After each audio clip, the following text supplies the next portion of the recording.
राज्यातील 7 जिल्ह्यांमध्ये अतिमुसळधार पाऊस हजेरी लावणार आहे, तर 3 जिल्हे वगळता अख्ख्या महाराष्ट्रात आज पावसाचा अंदाज वर्तवण्यात आला आहे।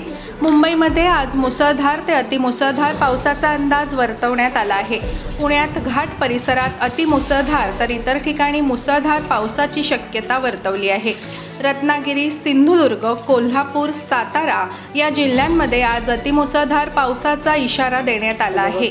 या सर्व जिल्ह्यांमध्ये हवामान विभागाने रेड अलर्ट जारी केला आहे। त्यामुळे रविवार असला तरी घराबाहेर पडताना नागरिकांना विशेष काळजी घ्यावी लागणार आहे। तसेच कामाशिवाय घराबाहेर न पडण्याचा सल्लाही दिलेला आहे। पुणे, रायगड, ठाणे या जिल्ह्यांमध्येही अतिमुसळधार पावसाचा इशारा देण्यात आला असून ऑरेंज अलर्ट जारी करण्यात आला आहे।